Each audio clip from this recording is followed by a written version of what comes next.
Mang Florentino, kami po yung nakikiramay dito ho sa karumal-dumal ho na nangyari ho sa inyong pamilya. Gusto po namin kayong kumustahin. Ano po ang kalagayan po ninyo ngayon?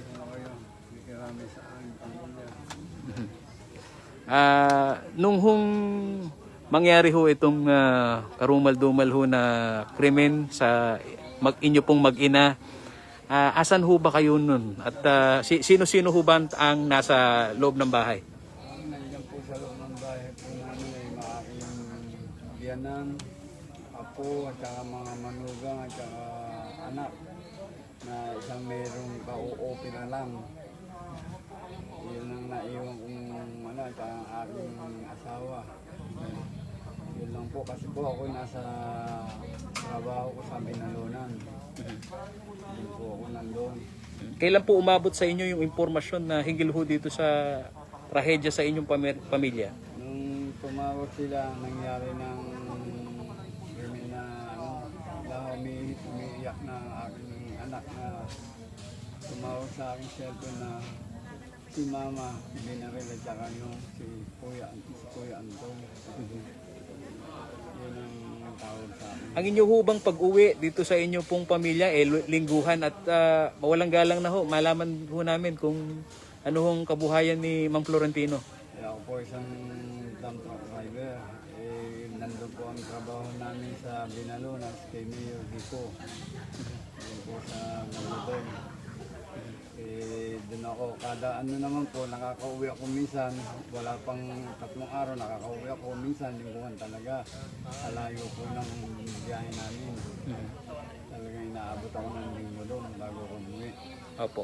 Dito ho sa kwento ho ng inyo pong mga anak, bago pa ho mangyari itong insidente ho ng krimen na to, naikwento ho ba ng inyong misis si Aling Sonia kung ano ho yung kanilang mga pinagdadaanan hinggil ho dito sa problema sa kapitbahay ho ninyong pulis? Yung kapitbahay po pulis, talaga alam na namin ng kasi minsan yan, pagdadaan yan dyan, uuwi galing sa trabaho rin. Kung makatingin yan, pailalim, talagang alam mong lalamunin ka ng buo. Wala namang ginagawa, imbis na ano sa amin dahil kami lang din ang tutulungan, hindi na dahil nga yung sagap nila na pagbili nila ng lupa na hindi ko rin alam kung bakit na gano'n ang nangyari. Pinagbintangan pa ang aking asawa na yung lolo ko na pagbibenta niya ay hindi maganda. Si Aling Sonia ho ba, ano ba doon sa usapin ho ng right of way at dito, ibig nyo ho ba sabihin nag-ahente ho siya dito sa lupa? Siya po ang pinag-anuhan ng kapatid niya dahil ang kapatid niya na stroke kaya siya ang naglalakad at siya lang ang batang babae, siya ang bunso, siya lang ang nakakaalis, siya lang nakakaintindi sa mga kaya siya ang pinagkakatiwalaan ng aking hipag. So dito ho sa pagbili ho ng lupa na pwede ho ba natin sabihin na nagka-problema itong pagbili ng lupa nitong pulis na isa ho sa naging sama ng loob sa inyong pamilya? Tama ho ba? Sila lang naman po ang gumagawa ng problema. Dahil po yung binentang lupa naman, wala naman po problema. At saka yung sinasabi nilang right of way, kaya lang sila bumili ng lupa para magkaroon ng right of way. Yun po ang dahilan nun. Kasi po, walang right of way talaga yung kanilang tinitirikang bahay. Kaya yung right of way na yan, kaya bumili sila para magkaroon ng right of way. Saan naman pong kadahilanan ito pong ating mga kababayan, lalo-lalo na yung netizen, hindi ho matanggap na kahit anumang rason, yung ganong klaseng kabrutal na pangyayari na krimen, mangyari. At bilang isa hong ama ng tahanan, ano hong nararamdaman nyo ngayon? Mabigat sa akin ang mawalan ng isang ina na mga anak ko dahil meron pa akong maliit na anak, lalo na siya ang palaging nag-aasikaso ng mga ng anak ko. Ngayon, hinahanap nila, lalo na ako pa ang lalaki. Sabi ko nga sa kanila, huwag kayong na-trauma na nga yung isa kong anak, bagong opera pa naman. Yung isang maliit ko, umiiyak. ayaw niya na kung paalisin na ano, papa, huwag ka nang aalis kahit ano, dito ka na lang. Paano naman yun? Hindi po pwede. Ako na lang maghahanap buhay sa amin dahil nga kung hindi pa ako aalis. Sa pagkakakilala ho ninyo dito sa pulis na to, kayo ho ba nagkaroon na ho ng pagkakataon na makakumprontahan nyo ho ito, lalo-lalo na dito ho sa usapin ng problema. Pero bago pa ho umabot doon ho sa kumprontahan nung nakahapon ho yung pagpapaputok lang ho ng boga, yun ho ang pinag-ugatan ho nito base ho sa initial na report ng pulis. Yun po ang isa ko pang nadinig. Kasi po, ang pagboboga po ng anak ko, para lang nagtatuboy ng evil spirit. Yan lang po siya nagpapaputok. Ang layo naman po ng bahay nila nandun. Siyempre, ang alingaw mo ng putok, malakas. Siguro po, na yun lang ang pinag-anon. Di sana, dinala naman ng misis niya yung boga sa para i-report sa barangay. Dapat kung may isip siya, na kaso mo walang isip dapat inano niya muna sa barangay. Hindi yung humantong ng ganyan, akala mo kumitil lang, buhay ng hayop lang. Kaya mo, ang daming, lalo na yung mga anak ko, nawalan sila ng ina.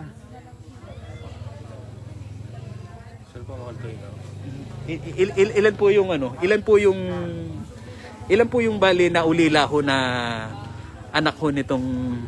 Bali ang naging ito po ang anak ko, yun namatay ang isa, bali 6 na lang po sila.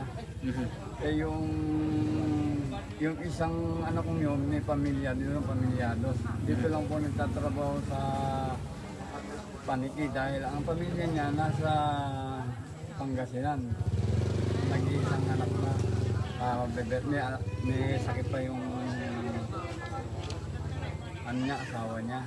Pagkakataon ho ninyo para manawagan at lalo-lalo na ho dito ho sa responsableng suspect na tumatanggi ho munang magbigay ng anuman hong statement. Baka sa pagkakataon hong ito napapanood ho niya kayo at doon ho sa kanya hong pamilya na kung saan ito hong pangyayaring ito hindi ho natin inaasahan, pero ang dami hong galit na galit dito ho sa incidenting ito. Yun na po. Mga lang po ang musga. Talagang tignan nyo naman po ang ginawa nila sa pamilya ko. Parang kung walang puso talaga. Ang daming naiwanan na hindi dapat mangyaring ganun. At ano pong gusto ho ninyong sabihin kay Police Senior Staff Sergeant, Master Sergeant Sana Jonel? napag-isipan mo bago ka gumawa ng krimen na ganyan. Tignan mo, dinami mo pa pati anak mo, pinakita mo sa kanya na kung paano kang kumitil ng buhay ng tao, parang hayop. Ano na lang ng anak mo? Ika-isa-isa mong anak. Ngayon, anong magiging na anak mo? Isa kang pulis ngayon, isa ka ng kriminal. Anak mo naman matatawag din sa anak mo ngayon, ama ng kriminal. Yan ang hindi mahal na.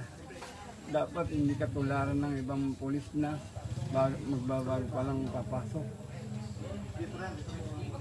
Marami po salamat. Nakikiramay po kami. Maraming pong salamat sa inyo at pakikiramay niyo sa amin at sa konting interview po ito. At yan ho, makikita ho ninyo dito ho sa paanan na bahagi ng kanilang bahay. Dito ho nangyari yung karumal-dumal na krimen. At si Mang Florentino ho ngayon, kasama ho nitong kanyang mga kaanak, kapitbahay, na sa mga oras ho na ito, inaantabayanan ho nila yung pagdating ho ng mga labi nitong kanila pong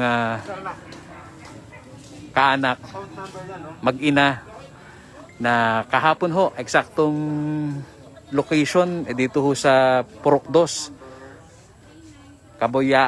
Kabayoan.